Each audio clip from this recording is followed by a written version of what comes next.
የተወደዳችሁ አድማጭ ተመልካቾቼ የጌታ ጸጋና ሰላም ይብዛላችሁ። ይህ በየሳምንቱ በኤልኤችኤም ኢትዮጵያ አገልግሎት እየተዘጋጀ የሚቀርብ መርሃ ግብር ነው።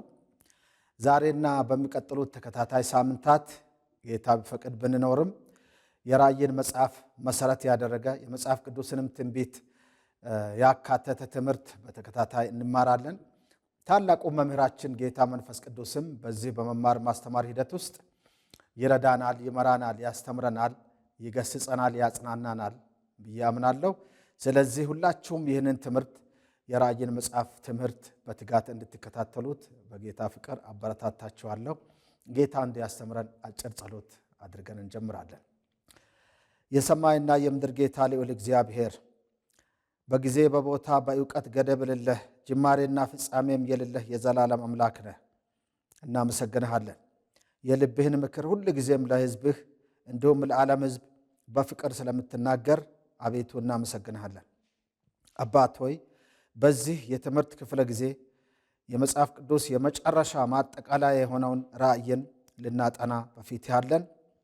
በዚህ መጽሐፍ፣ በዚህ መልእክት፣ በዚህ ትንቢት አማካይነት ጌታ ሆይ ለሕዝብህ የወደድከውን እንድታስተምር ይህንን የመማር ማስተማር ጊዜ አጠቃላይ የትምህርቱን ሂደት ለአንተና ለመንፈስ ቅዱስ አመራር አደራ እንሰጣለን። በኢየሱስ ክርስቶስ ስም አሜን። የራእይን መጽሐፍ ስታስቡ ወይንም ስታነቡ ምን ይሰማችኋል? የራእይ መጽሐፍ አጠቃላይ መልእክቱ ምን ይመስላል? ማንን ይመለከታል? የራእይ መጽሐፍ ግልጽ ነው ወይስ ውስብስብ ነው? የራእይን መጽሐፍ በአሁኑ ጊዜ እያነበባችሁ እየተማራችሁ ወይንም ደግሞ እየሰማችሁ ነው? በግላችሁም በቤተ ክርስቲያናችሁም በቤተሰባችሁም እንዴት ይዛችሁታል? የራእይን መጽሐፍ የራእይ መጽሐፍ ምዕራፍ 1 ከቁጥር 1 ጀምሮ ያለውን ክፍል በኢየሱስ ክርስቶስ ስም አነባለሁ። ቶሎ ይሆን ዘንድ የሚገባውን ነገር ለባሪያዎቹ ያሳይ ዘንድ እግዚአብሔር ለኢየሱስ ክርስቶስ የሰጠው በእርሱም የተገለጠው ይህ ነው። ኢየሱስም በመልአኩ ልኮ ለባሪያው ለዮሐንስ አመለከተ። እርሱም ለእግዚአብሔር ቃልና ለኢየሱስ ክርስቶስ ምስክር ላየውም ሁሉ መሰከረ። ዘመኑ ቀርበዋልና የሚያነበው የትንቢቱን ቃል የሚሰሙትና በውስጡ የተጻፈውን የሚጠብቁት ብፁዓን ናቸው። ዮሐንስ በእስያ ላሉት ለሰባቱ አብያተ ክርስቲያናት ካለውና ከነበረው ከሚመጣውም በዙፋኑም ፊት ካለው ከሰባቱ መናፍስት ከታመነው ምስክር ከሙታንም በኩር የምድርም ነገሥታት ገዥ ከሆነ ከኢየሱስ ክርስቶስ ጸጋና ሰላም ለእናንተ ይሁን። ለወደደን ከኃጢአታችንም በደሙ ላጠበን መንግሥትም ለአምላኩና ለአባቱ ካህናት እንድንሆን ላደረገ ለእርሱ ከዘላለም እስከ ዘላለም ድረስ ክብርና ኃይል ይሁን፣ አሜን። እነሆ ከደመና ጋር ይመጣል፣ ዓይንም ሁሉ የወጉትም ያዩታል፣ የምድርም ወገኖች ሁሉ ስለ እርሱ ዋይ ዋይ ይላሉ። አዎን አሜን። ያለውና የነበረው የሚመጣውም ሁሉንም የሚገዛ ጌታ አምላክ አልፋና ኦሜጋ እኔ ነኝ ይላል። የራእይ መጽሐፍ የመጽሐፍ ቅዱስ የመጨረሻው መጽሐፍ ነው። 66ኛው መጽሐፍ ነው። የዓለምን አጠቃላይ የፍጻሜ ዝርዝር ክስተቶችን የሚነግረን ትንቢት ነው። በመጽሐፍ ቅዱስ ውስጥ 4 መጽሐፍት አሉ። በተለየ ሁኔታ የዓለምን ፍጻሜ ወይንም ደግሞ ትንቢታዊ ክስተቶችን ዘርዘር አድርገው የሚነግሩን አፖካሊፕቲክ ሊተሬቸር በመባል የሚታወቁ የሕዝቅኤል ትንቢት፣ የዳንኤል ትንቢት፣ የዘካርያስ ትንቢትና የዮሐንስ ራእይ። እነዚህ 4ቱም በተለየ ሁኔታ በዘመን ፍጻሜ ሊከናወኑ ያሉትን ዝርዝር ክንውኖችን እንዲሁም የእግዚአብሔርን መርሃ ግብር ይነግረናል። ዘመኑ ቀርቧልና የሚያነበው የትንቢቱን ቃል የሚሰሙትና በውስጡ የተጻፈውን የሚጠብቁት ብፁዓን ናቸው ተብሎ ተጽፏል።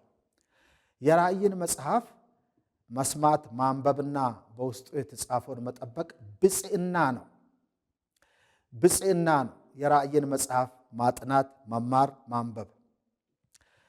አለማንበብና አለመስማት ወይንም በራእይ መጽሐፍ የተገለጸውን ትንቢት አለማሰላሰል፣ አለመጠበቅ ግን ከብፅዕና ውጭ ያስቀራል እንደማለት ነው።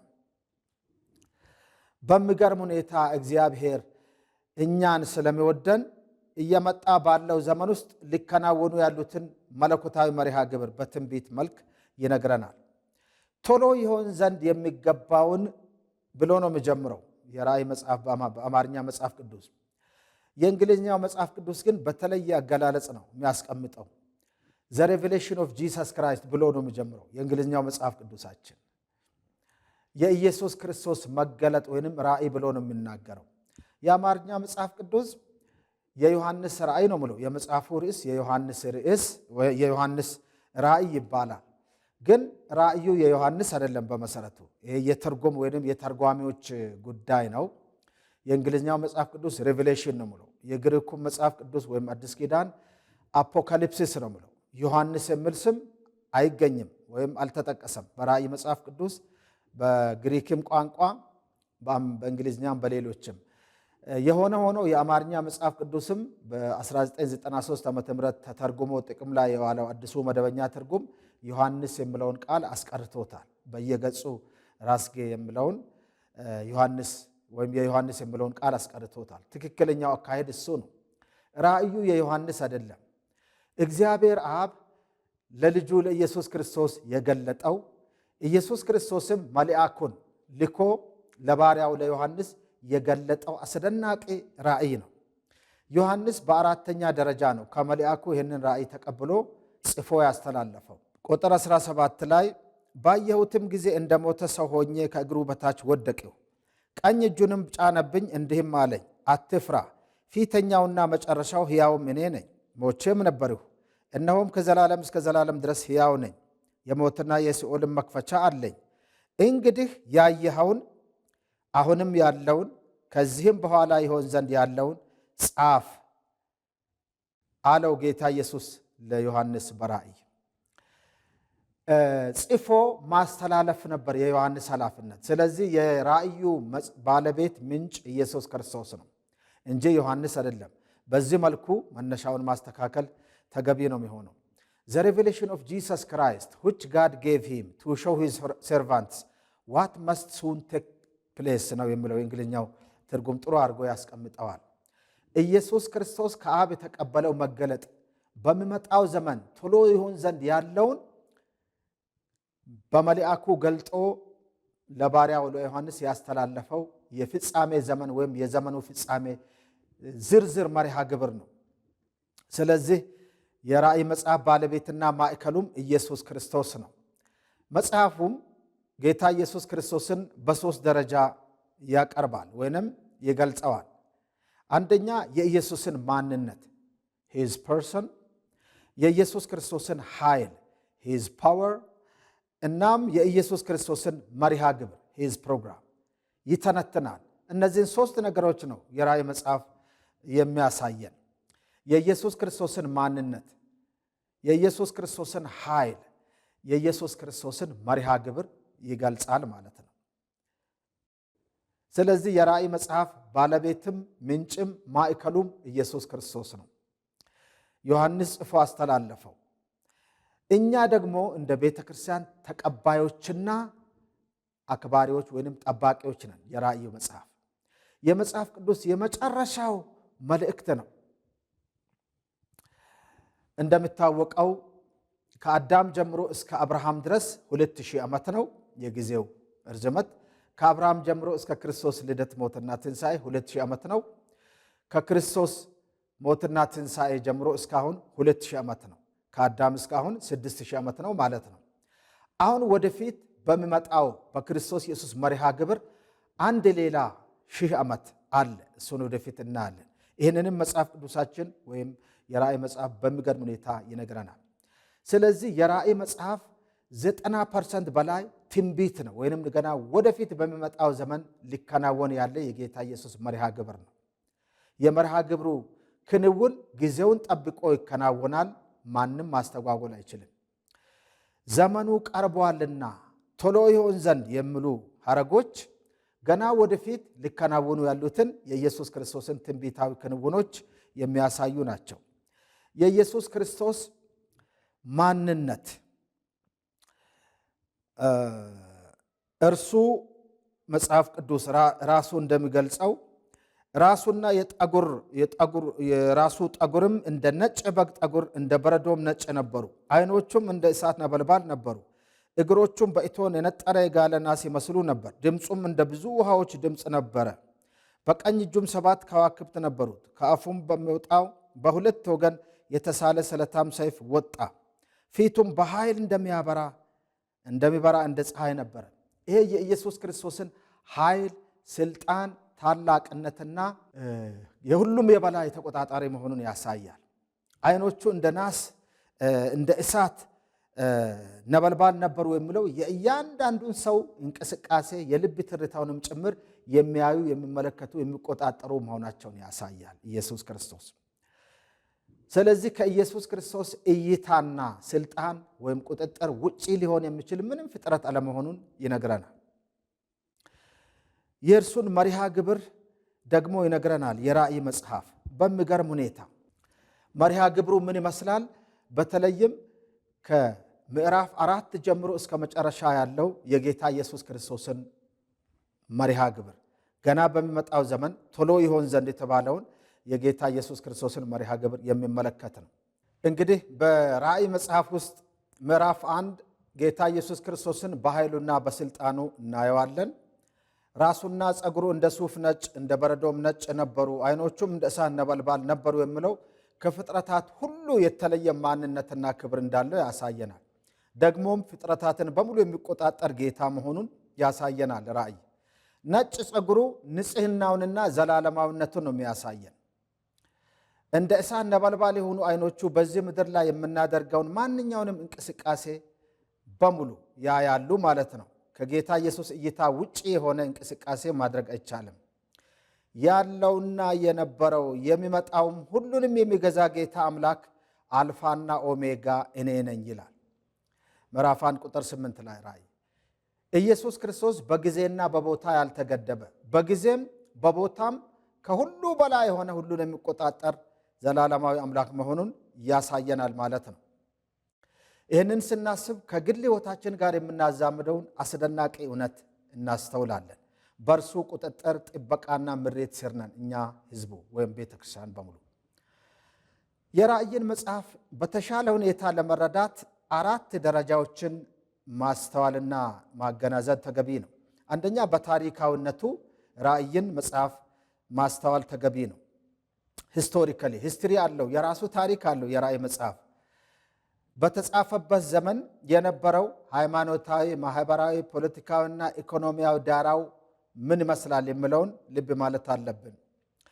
የራእይ መጽሐፍ የተጻፈው በ95 ዓመተ ምህረት አካባቢ ነው። የመጀመሪያው ምዕተ ዓመት መጨረሻ አካባቢ ቤተ ክርስቲያን በብርቱ ስደት ውስጥ በነበረችበት ዘመን ሌሎች ሐዋርያት ሁሉ ኦልሞስት አልቀው ነበር፣ በስደት በሰማዕትነት አልፈዋል።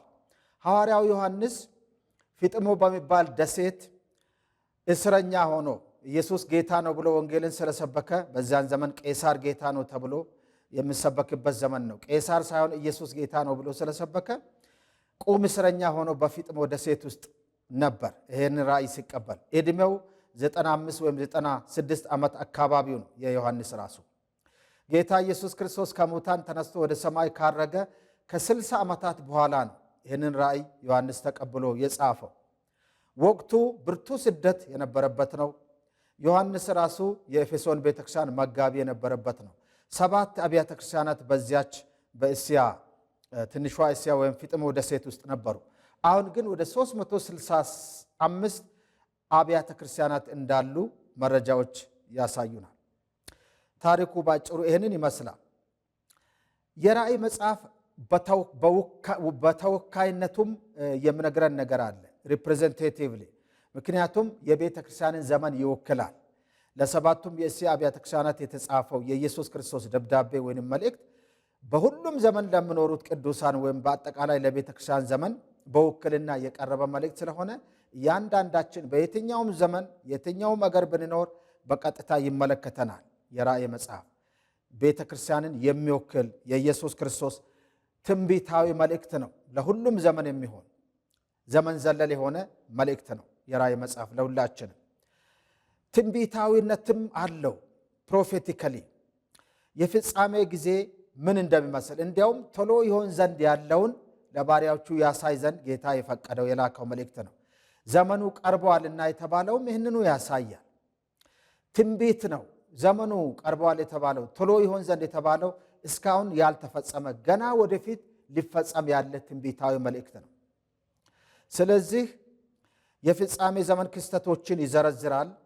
መላውን ዓለም በሙሉ የሚያካትት ትንቢት ገና ወደፊት ይፈጸማል። በተለይም ከምዕራፍ 4 ጀምሮ እስከ መጨረሻው ያለው ዓለምን በሙሉ የሚጠቀልል መልእክት ነው። ሌላው በአራተኛ ደረጃ ራእይን መረዳት ያለብን በነፍስ ወከፍ መልእክት ኢንዲቪጁዋሊ እያንዳንዱን ሰው የራእይ መልእክት ይመለከታል። ከራእይ መጽሐፍ ውጪ ሊሆን የሚችል አንድም ሰው የለም። በአሉታዊነቱም በአዎንታዊነቱም በክርስቶስ ለሚያምኑ አሉታዊ መልእክት አለው ትንቢቱ፣ ወይንም ደግሞ አምነው የሚድኑበትን የምስራች ያበስራል። በኢየሱስ ክርስቶስ ባያምኑ ሰዎች በአሉታዊነት ይጠፋሉ፣ ይፈረድባቸዋል። በኢየሱስ ባያምኑ ታላቅ መከራም ይደርስባቸዋል። በኢየሱስ የሚያምኑትን ግን በአዎንታዊነቱ ፖዚቲቭሊ ይመለከታል። የዘላለም ብፅዕና፣ ክብርና ደስታ ይጠብቃቸዋል የሚል መልእክት አለው። እንዲያውም ራእይ መጨረሻ ላይ ጌታ ኢየሱስ ራሱ በተናገረው መልእክት እነሆ በቶሎ እመጣለሁ፣ ለእያንዳንዱም እንደ ሥራው መጠን ይከፍል ዘንድ ዋጋዬ ከኔ ጋር ነው ብለዋል። እያንዳንዱ ሰው ይስተናገዳል፣ በራእይ መጽሐፍ ማለት ነው። በራእይ መጽሐፍ ውስጥ የተገለጹ 7 ብፅዕናዎች ወይንም የበረከት አይነቶችም አሉ። የራእይ መጽሐፍ በሚገርም ሁኔታ 7 ብፅዕናዎችን ይነግረናል። 7 የብፅዕና ወይንም ደግሞ የፍጹምነት ቁጥር ነው፣ ወይንም የእግዚአብሔር ቁጥር ነው። ራእይ መጽሐፍ ውስጥ ብቻ 54 ጊዜ 7 ቁጥር ተጠቅሰዋል። 7ቱን ከነዚያ 7ቱን ብፅዕናን በተመለከተ የተጠቀሱትን የራእይ 7 መልእክቶች እናያለን። ዘመኑ ቀርበዋልና የሚያነባው የትንቢቱን ቃል የሚሰሙትና በውስጡ የተጻፈውን የሚጠብቁት ብፁዓን ናቸው። ቃሉን የራእይን መጽሐፍ ማንበብ መስማትና መጠበቅ ብፅዕና ነው። ከዚህ የተለየ ብፅዕና አይታወቅም በእግዚአብሔር ዘንድ። ሁለተኛው የብፅዕና አይነት ከእንግዲህ ወዲህ በጌታ የሚሞቱ ሙታን ብፁዓን ናቸው ተብሎ ተጽፈዋል። ራእይ 14 ቁጥር 13 በጌታ አምኖ መሞት ብፅዕና ነው። ከጌታ ውጪ መሞት ግን እርግማን ነው። ስለዚህ በክርስቶስ ሆኖ ማንቀላፋት መሞት ራሱ ብፅዕና እንደሆነ ይነግረናል የራእይ መጽሐፍ። ሁለተኛው ብፅዕና እሱ ነው። በክርስቶስ ሆኖ መሞት ብፅዕና ነው። ሦስተኛው የበረከት አይነት ራቁቱን እንዳይሄድ እርፍረቱንም እንዳያዩ ነቅቶ ልብሱን የሚጠብቅ ብፁዕ ነው ተብሎ ተጽፈዋል። ራእይ 16 15 ላይ በእምነት ጸንቶ ስለመቆም ነው። በእምነት ጸንቶ መገኘት ብፅዕና ነው ይላል የራእይ መጽሐፍ። አራተኛው የብፅዕና አይነት ወደ በጉ ሰርግ ራት የተጠሩ ብፁዓን ናቸው። ይህም ትንቢታዊ ብፅዕና ነው። ቤተ ክርስቲያን ወደ ሰማይ ከተነጠቀች በኋላ ከሚከሰቱት አስደናቂ ትንቢታዊ ክስተቶች አንዱ የበጉ ሰርግ ነው። ክርስቶስ ከቤተ ክርስቲያኑ ጋር ጋብቻ የሚፈጽምበት መርሃ ግብር አለ። ራእይ ምዕራፍ 19 ቁጥር 9 ላይ ያ ብፅዕናም ይጠብቃቸዋል በክርስቶስ ያሉትን በሙሉ። አምስተኛው ብፅዕና በፊተኛው ትንሣኤ ዕድል ያለው ብፁዕና ቅዱስ ነው ተብሎ ተጽፏል። ራእይ 20 ቁጥር 6 የፊተኛው ትንሣኤ በክርስቶስ አምነው የዳኑትን ከእግዚአብሔር ጋር የታረቁትን ቅዱሳን በሙሉ ይመለከታል። ለእነርሱ የፊተኛው ትንሣኤ ይጠብቃቸዋል። ስድስተኛው የብፅዕና አይነት እነሆም በቶሎ እመጣለሁ፣ የዚህን መጽሐፍ ትንቢት ቃል የሚጠብቅ ብፁዕ ነው። በራእይ መጽሐፍ ውስጥ የተገለጸውን ትንቢት የሚጠብቅ ብፁዕ ነው ተብሎ ተጽፏል። ስለዚህ ብፅዕና ነው የራእይን መጽሐፍ ማንበብ፣ በውስጡ የተጻፉትን ትንቢቶች መከታተል፣ መጠበቅ፣ ማሰላሰል ብፅዕና ነው። ብፁዕ ነው እያንዳንዱ በነፍስ ወከፍ የራእይን መጽሐፍ አንብቦ በውስጡ የተጻፈውን ቃል ቢጠብቅ ብፅዕና አለው ይላል። ሰባተኛው የመጨረሻው ብፅዕና በራእይ መጽሐፍ ውስጥ የምናገኘው ወደ ሕይወት ዛፍ ለመድረስ ስልጣን እንዲኖራቸው በደጆቿም ወደ ከተማይቱ እንዲገቡ ልብሳቸውን የሚያጥቡ ብፁዓን ናቸው ይላል። ሰባተኛው ብፅዕና በራእይ መጽሐፍ ውስጥ ራእይ ምዕራፍ 22 ቁጥር 14 ላይ ይገኛል ማለት ነው። እነዚህ ብፅዕናዎች 7 ብፅዕናዎች በራእይ መጽሐፍ ውስጥ የተገለጡ ናቸው። በግልም በማኅበርም አማኞች እነዚህን ብፅዕና አሁንም ወደፊትም እንዲለማመዱት ተጋብዘዋል። በግዴታ አይደለም፣ በውዴታ አማኞች የሚያሰላስሉት የሚጠቀሙበት ብፅዕና ነው። በአጠቃላይ በራእይ መጽሐፍ ቅዱስ 7 ቁጥር በተለያየ አገባብ የተለያዩ ክስተቶችን እየገለጸ 54 ጊዜ ተጠቅሷል። 7 ቁጥር ቤተ ክርስቲያን የራእይን መጽሐፍ በትጋት ካላስተማረች የእግዚአብሔርን ምክር ሁሉ እያወጀች ወይም እያስተማረች አይደለምና የመጽሐፍ ቅዱስ ዋና ክፍል እየዘነጋች ወይም ችላ እያለች ነው ማለት ይቻላል። የጌታ ኢየሱስ ክርስቶስ መልእክት ለቤተ ክርስቲያኑ የሰጠው የመጨረሻው መልእክት ወይም ትንቢት የራእይ መጽሐፍ ነው። ስለዚህ ቤተ ክርስቲያን በጥብቅ በትጋት የራእይን መጽሐፍ ለቅዱሳን ማስተማር ማበረታታት ይጠበቅባታል ማለት ነው። የእግዚአብሔርን ምክር ሁሉ ነግሬያችኋለሁና ምንም አላስቀረሁባችሁም ተብሎ እንደተጻፈው የሐዋርያት ሥራ ምዕራፍ 20 ቁጥር 27 ላይ የእግዚአብሔር ምክር ማጠቃለያው ራእይ መጽሐፍ ነው። ከራእይ በኋላ ሌላ መጽሐፍ የለም። ከ25 እስከ 30 በመቶ የሚሆነው የመጽሐፍ ቅዱስ ባህሪ ትንቢታዊ ነው። ከ3 ገጾች መጽሐፍ ቅዱስ ውስጥ አንዱ ትንቢት ነው ወይም ትንቢታዊ ነው ማለት ይቻላል። ስለዚህ እጅግ ብርቱ የሆነውን የትንቢትን ክፍል በተለይም የራእይን መጽሐፍ አለማንበብ፣ አለመማር፣ አለማስተማር ትልቅ ኪሳራ ነው ማለት ይቻላል። ይህንን መልእክት የምትሰሙ ሁላችሁ የራእይን መጽሐፍ ስናጠና በግል ሕይወታችን ከማዛመድ ጀምሮ ሌሎችንም ለማስተማር እንድንተጋ አበረታታችኋለሁ። ራእይ የሚለው ቃል አፖካሉማ ወይም አፖካሊፕሲስ ከሚለው የግሪክ ስርወ ቃል የተገኘ ነው። ትርጉሙም መጋረጃን መግለጥ ወይንም መግፈፍ ማለት ነው። ወደፊት ሊመጣ ያለው ዘመን ከሰው እይታ የተሰወረ ነው። እግዚአብሔር ብቻ ነው ከመጀመሪያው መጨረሻውን ያየው።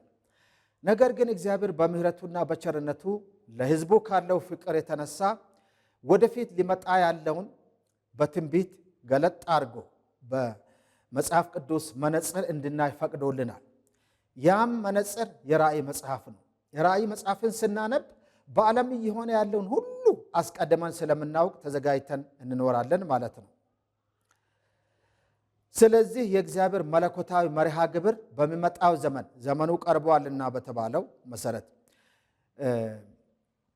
ቶሎ ይሆን ዘንድ የሚገባውን የተባለው የእግዚአብሔር ትንቢታዊ መልእክት ቃል በቃል ሊፈጸም ያለ ትንቢት ስለሆነ ከሌሎች የመጽሐፍ ቅዱስ ትንቢቶችም ጋር በማቀናጀትና በማዛመድ የራእይን መጽሐፍ በጥንቃቄ ማንበብና ማስተማር እጅግ በጣም ብርቱ አጀንዳ ነው ማለት ነው። እግዚአብሔር በዘመን ፍጻሜ ሊከናወን ያለውን መለኮታዊ አጀንዳ በትንቢት መልክ እንድናውቀው ፈቅዶልናል። በተለይም በሕዝቅኤል ትንቢት፣ በዳንኤል ትንቢት፣ በዘካርያስ ትንቢትና በራእይ መጽሐፍ በተገለጠው ትንቢት ውስጥ የእግዚአብሔርን መለኮታዊ አጀንዳ ማንም ሊቀለብሰው፣ ሊሽረው፣ ሊያሻሽለው የማይችለውን የእግዚአብሔርን የትንቢት አጀንዳ እንማርበታለን። ስለዚህ በጥንቃቄ የራእይን መጽሐፍ መስማት ማንበብና መጠበቅ ከሁሉም አማኞች ከቤተ ክርስቲያን ሁሉ የሚጠበቅ አበይት ጉዳይ እንደሆነ ማስተዋል አለብን ማለት ነው። የራእይ መጽሐፍ 3 አበይት ክፍሎች አሉት። በተለይ ምዕራፍ 1 ቁጥር 19 ላይ ቀደም ሲል እንዳነበብነው አሁን ያለውን ያለፈውን ያየኸውን አሁንም ያለውን ወደፊትም ሊሆን ያለውን ጻፍ ነው የተባለው። ራእዩን ሐዋርያው ዮሐንስ ያየኸውን የተባለው ምዕራፍ 1 ላይ ዮሐንስ በመንፈስ ተገልጦለት ያየውን ነው። አሁንም ያለውን የተባለው የቤተ ክርስቲያንን ዘመን ይወክላል። ምዕራፍ 2 እና 3ን ይመለከታል። ከዚህም በኋላ ይሆን ዘንድ ያለውን የተባለው ምዕራፍ 4 ጀምሮ እስከ መጨረሻ ያለውን ሙሉ በሙሉ ወደፊት ሊፈጸም ያለውን ያልተነካውን ያልተፈጸመውን ትንቢት ይመለከታል ማለት ነው። ማቴዎስ ምዕራፍ 24 ላይ እንዲሁም ደግሞ በሌሎች የትንቢት ክፍሎች ሉቃስ 21 ላይ ማርቆስ ምዕራፍ 13 ላይ ጌታ ኢየሱስ ራሱ የተናገረው ትንቢት እዚህ ራእይ ምዕራፍ 4 እስከ ምዕራፍ 20 ባለው ክፍል ከተጻፈው ትንቢት ጋር አንድ ላይ የሚፈጸም እንደሆነ እናስተውላለን። ከቤተ ክርስቲያን መነጠቅ ቀጥሎ በእግዚአብሔር ቃል ውስጥ የሚፈጸም ከመነጠቅ በፊት የሚፈጸም ትንቢት የለም። ስለዚህ መነጠቅ በማንኛውም ጊዜ ሊሆን ይችላል። የቤተ ክርስቲያን ንጥቀት ጌታ በተናገረው ትንቢት መሰረት በየትኛውም ጊዜ ይፈጸማል። ዮሐንስ ወንጌል ምዕራፍ 14 ላይ ከቁጥር 1 እስከ 3 ባለው ክፍል ጌታ ኢየሱስ ራሱ በተናገረው መሰረት ልባችሁ አይታወክ፣ በእግዚአብሔር እመኑ፣ በእኔም ደግሞ እመኑ። በአባቴ ቤት ብዙ መኖሪያ አለ። እንዲህስ ባይሆን ባልኳችሁ ነበር።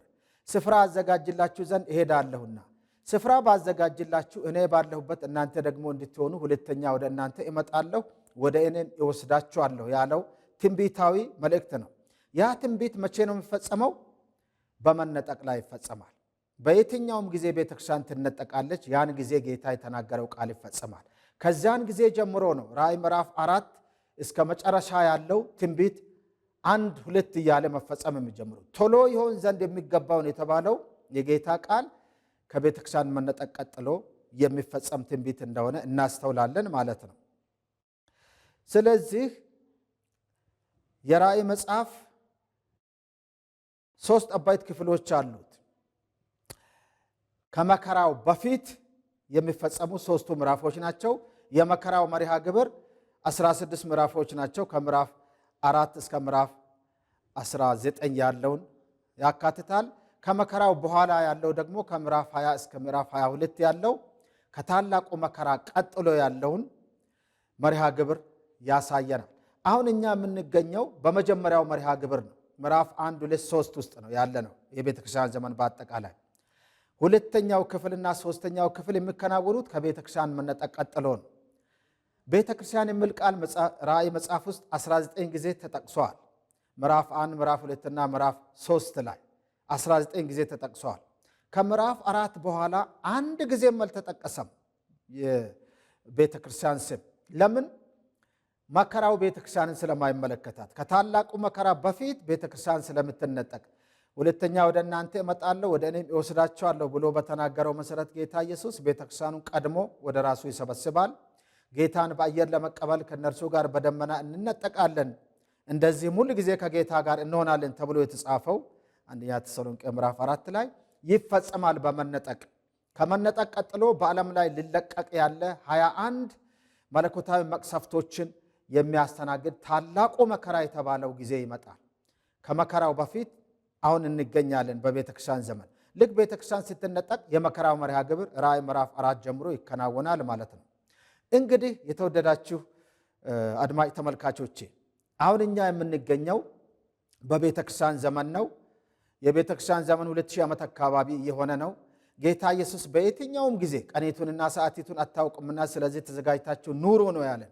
ተዘጋጅተን በየትኛውም ጊዜና ሰዓት በየትኛውም ቀን ለመነጠቅ ተዘጋጅተን እንድንኖር፣ ያላመናችሁም ይህንን መልእክት የምትሰሙ በክርስቶስ አምናችሁ እንድትድኑ በዚህ በተወደደ ሰዓት በመዳን ቀን ሕይወታችሁን ለኢየሱስ ክርስቶስ አደራ እንድትሰጡና ሊመጣ ካለው ቁጣና ኩነኔ እንድታመልጡ አበረታታችኋለሁ። እግዚአብሔር ይባርካችሁ። የሚቀጥለው ትምህርት በሚቀጥለው ሳምንት ይቀርባል። ስለነበረን ጊዜ እግዚአብሔር ይመስገን። አሜን።